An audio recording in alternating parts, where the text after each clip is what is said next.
नमस्कार आप सभी को। डियर फ्रेंड्स, जो आज रिज़ल्ट आया है आपने देखा होगा फिजिक्स का, हिंदी का।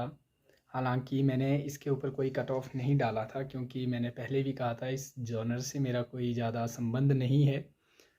और जो लोग हुए हैं, जो क्वालिफाई किए हैं, उन सभी को मेरी तरफ से ढेरों सारी शुभकामनाएं और बधाई। और खुशी की बात है कि आप लोगों का जो है पीजीटी हिंदी में, पीजीटी फिजिक्स में हुआ है। और आज भी जब कई लोगों से मिलना हुआ तो कई लोगों के सवाल थे और सवालात जो घिरे हुए थे, शायद जो मुझे देख रहे हैं उनके माइंड में भी वही सवाल हो। लेकिन मैं एक बात बता देना चाहता हूँ, जिनका हुआ है उन लोगों ने फर्स्ट पेपर को क्वालिफाई किया था और फर्स्ट पेपर क्वालिफाई करने के बाद ही उनकी मेरिट बनी है। इसीलिए मैं उन लोगों के बिल्कुल पक्ष में हूँ जिनका चाहे 1 नंबर पर हुआ हो, चाहे 5 नंबर पर हुआ हो, चाहे 11 नंबर पर हुआ हो, चाहे 1.5 नंबर पर, वो सभी बधाई के पात्र है।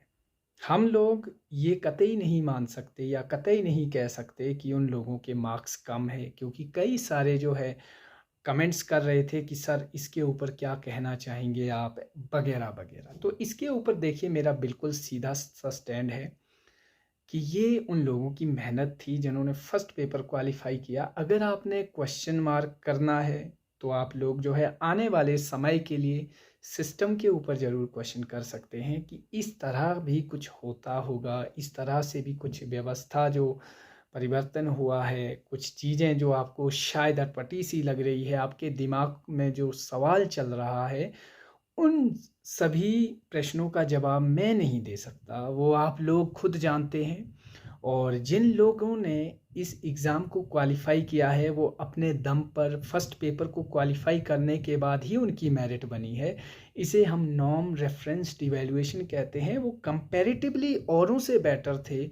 आपने देखा होगा हिंदी का जो रिज़ल्ट आया है, वहाँ पर कितने सारे लोग हुए हैं और कितने बाहर हुए हैं। और वो उसी के बिहाफ पे, फर्स्ट पेपर के बिहाफ पे ही उन लोगों का चयन हुआ है। तो सीधी सी बात है, मेरा यहाँ से तो मैं ढेरों बधाई देता हूँ उन सभी जो पीजीटी हिंदी में हुए हैं।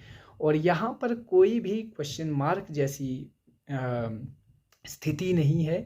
इवन मैं तो यही कहूँगा कि उन बच्चों का, उन एस्पिरेंट्स का एक मेहनत था, चाहे वो बाद में जैसा रहा, जो रहा, जितने मार्क्स रहे, लेकिन एक जो हर्डल थी, जो पहली हर्डल थी, उस हर्डल को पास करने के बाद, पार करने के बाद ही वो वहाँ तक पहुँचे हैं जो रहे हैं। हो सकता है वो लोग उससे भी कई गुना ऊपर मेरिट में जा सकते थे, लेकिन जब आपको पता है कि एक क्राइटेरिया है, अब ये क्राइटेरिया अच्छा है बुरा है इसके ऊपर मैं नहीं जाना चाहूँगा। देखिए, क्योंकि आप लोगों से बेटर कोई नहीं जानता कि ये क्राइटेरिया सही है या गलत है।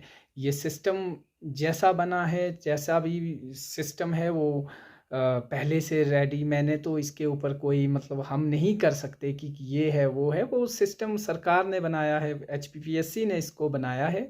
वो आप लोग इस पे फीडबैक दे सकते हैं कि आपको क्या लगता है, कैसा लगता है। बाकी मेरी तरफ से तो इतना कहूँगा कि यहाँ पर आप लोगों को कोई किसी के ऊपर भी क्वेश्चन मार्क करने की ज़रूरत नहीं है। जो भी पहुँचे हैं, जहाँ भी पहुँचे हैं, उन्होंने एक क्राइटेरिया को फुलफ़िल किया है। जो फर्स्ट पेपर था, जो क्वालिफ़ाई करना हर किसी के लिए जो है वो एक आसान काम नहीं था।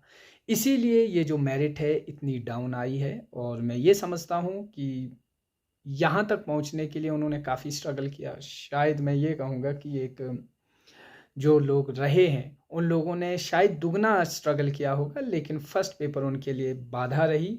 और जब उन्होंने मेरिट देखी होगी, काफ़ी हतोत्साहित हुए होंगे, काफ़ी डिसअपॉइंटेड हुए होंगे अपने आप से। लेकिन क्या करें, स्थिति ऐसी है। और इस स्थिति से उबरने के लिए आने वाले समय में आप लोगों को और भी सजग रहना होगा। अगर आप लोग चाहते हैं कि ऐसा सिस्टम हो कुछ जहाँ पे क्राइटेरिया जो है एक फिक्स हो, तो उसके लिए आप अपने लिए स्टैंड ले सकते हैं भविष्य के लिए। बाकी मेरा इतना ही था।